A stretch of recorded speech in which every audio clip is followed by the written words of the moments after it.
श्री शिवाय नमस्तुभ्यम। हम सबको पता है कि 21 जुलाई को गुरु पूर्णिमा का बहुत ही विशेष सा दिन है। ये पूर्णिमा विशेष क्यों है पता है? क्योंकि ये पूर्णिमा सावन से ठीक पहले पड़ रही है ना। और इस पूरी वीडियो में पूर्णिमा के अवसर पर जो सबसे फेमस सबसे स्पेशल उपाय होते हैं उन सभी उपाय की बात करेंगे। जो कि पहला उपाय होगा आज हमारा धन संपदा का, दूसरा उपाय होगा आपके बच्चों के लिए, आपके हस्बैंड के लिए, तीसरा उपाय होगा मनोकामना पूर्ति के लिए, और जो चौथा उपाय है वो होगा बीमारी के लिए। इनमें से जो उपाय आपकी फैमिली के लिए सुटेबल हो, आपके लिए अच्छे हो, कोई सा भी उपाय आप कर सकते हैं। और ये सारे उपाय पूज्य गुरु जी की कथा से सुन के आपको बहुत अच्छे से समझाऊंगा, ठीक है ना। स्पेशल सा उपाय है, बहुत ही समय से उपाय को करना है तो नियम को पहले समझेंगे, ठीक है ना। तो सबसे पहले हम लोग बात करने जा रहे हैं इस उपाय के अपने धन संपदा की। अब जैसे ही धन की बात आती है हमको ध्यान होना चाहिए कि हमें लेना चाहिए कमल गट्टे। कितने लोगे? 2 कमल गट्टे आपको लेने हैं। किसी भी पूजा पाठ की स्टोर पे बहुत ही इजी, बहुत ही आसानी से मिल जाएंगे।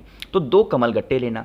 कमल गट्टे के लेने के बाद में एक तांबे का लोटा लीजिएगा, उसमें जल भरिएगा। अब यहां पे समझेंगे, मैंने बताया था कि पूर्णिमा के दिन गंगा जल जरूर लेना चाहिए। तो इसी जल के अंदर तो सबसे पहले तो आपको गंगा जल डालना है, पहला काम। और दूसरा काम, आपके पास में 2 कमल गट्टे हैं, अरे हैं कि नहीं है? उन 2 कमल गट्टों में से एक कमल गट्टा इस कलश के अंदर डालना है और दूसरा कमल गट्टा अपने पास रखना है। मेरी बात समझ में आ रही ना?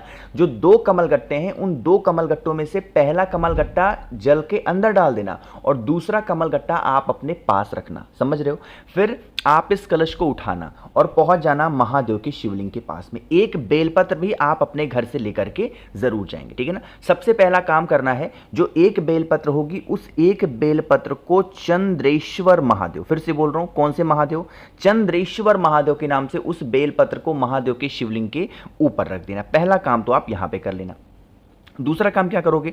दूसरा काम, जो आपके पास में एक कमल गट्टा आपके हाथों में है, जो कलश के अंदर है वो नहीं, जो दूसरा कमल गट्टा आपके पास में है उस कमल गट्टे को बेल पत्र के ऊपर रख देना, ठीक है ना।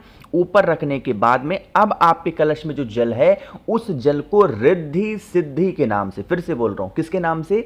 रिद्धि सिद्धि के नाम से दूसरा जो जल है कमल गट्टे और गंगा जल वाला, दूसरे वाले कमल गट्टे के ऊपर बिल्कुल स्लो मोशन में धीरे धीरे धीरे धीरे करके रिद्धि सिद्धि के नाम से समर्पित कर देना। जब पूरा जल समर्पित कर दो तो यही जल बहता हुआ जलाधारी से नीचे गिरेगा। यहां से थोड़ा सा जल रोक लेना और जो एक कमल गट्टा आपने बेलपत्र के ऊपर रखा था, जिसके ऊपर जल चढ़ाया गया है, उस एक कमल गट्टे को उठा लेना। जो दूसरा कमल गट्टा जल के अंदर था उसको उठा के नहीं लाना, उसको वहीं पे शिवलिंग के पास में छोड़ देना और जल को लेके, कमल गट्टे को लेके आप अपने घर पे जाएंगे। जल का छींटा सबसे पहले पूरे घर के अंदर डाल देंगे, जितने भी कमरे हो, रूम्स हो, और जो एक कमल गट्टा आप उठा के लाए हो उसको अपने घर की तिजोरी में रख देना। आपके घर में कभी पैसों को लेके कोई दिक्कत नहीं होगी, हमेशा मां लक्ष्मी का वास घर में बना हुआ होगा, ठीक है ना। तो पहले उपाय की तो हमने यहां पे बात कर ली है। आगे बढ़ते हैं इस वीडियो के हम लोग अपने दूसरे उपाय की तरफ, जो कि आपको करना है अपने बच्चों के लिए कर सकते हो, हस्बैंड के लिए कर सकते हो, वाइफ के लिए कर सकते हो, किसी के लिए भी कर सकते हैं, बट इस पूर्णिमा के अवसर पर करना है।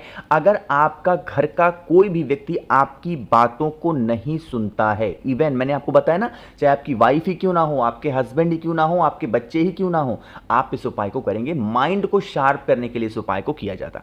देखो पहले ही बता चुका हूं, बस मेरा आज का काम है आपको याद दिलाने का। स्क्रीन पे आपको दिख रहा होगा शहद, है ना।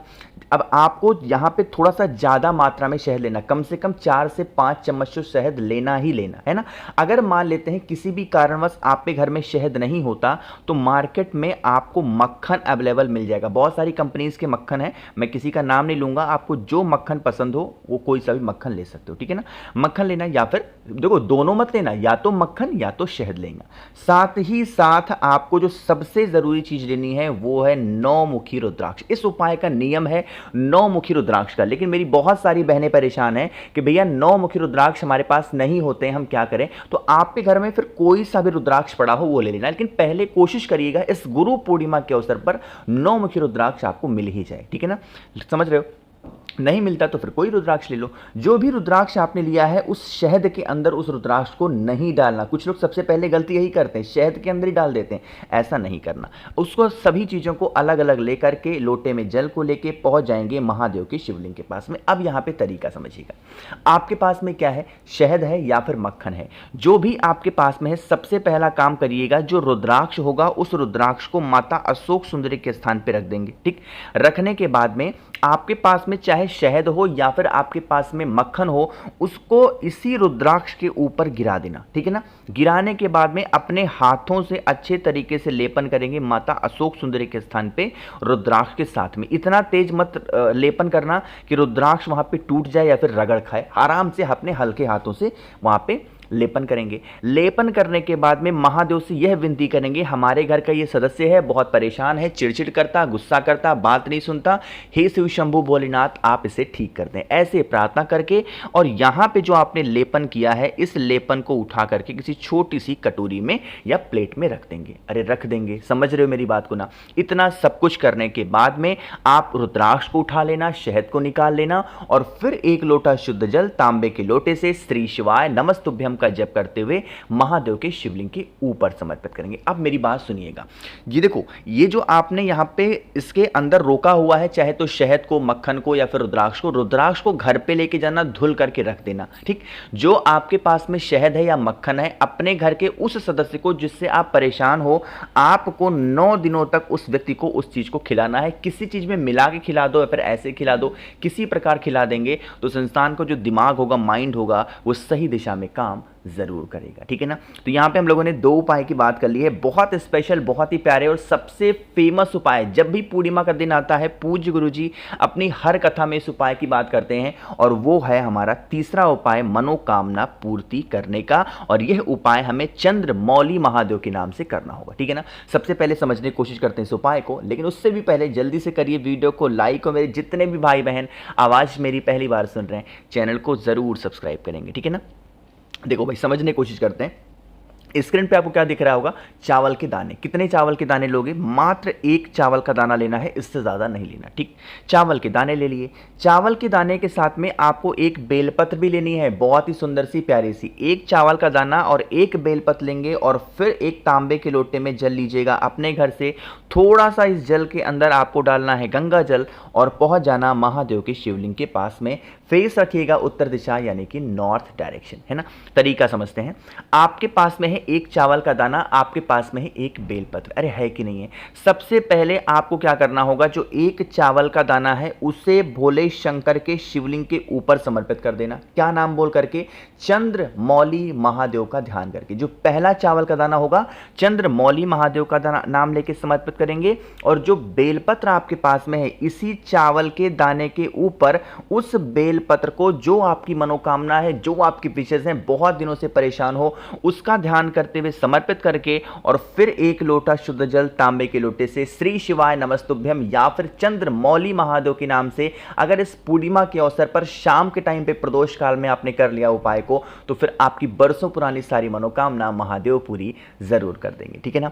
बहुत इजी सा उपाय था और बहुत फेमस उपाय है पूर्णिमा का, तो आपको करना जरूर है, भूलिएगा नहीं कोई भी लोग। तो 3 उपाय की हमने बात कर ली है। आज के टाइम पे जो सबसे बड़ी प्रॉब्लम हर एक घर की चल रही है वो है बीमारी को लेके। तो इस वीडियो का हमारा आखिरी और चौथा उपाय होगा, आपके घर में अगर बीमारियां बहुत ज्यादा हैं।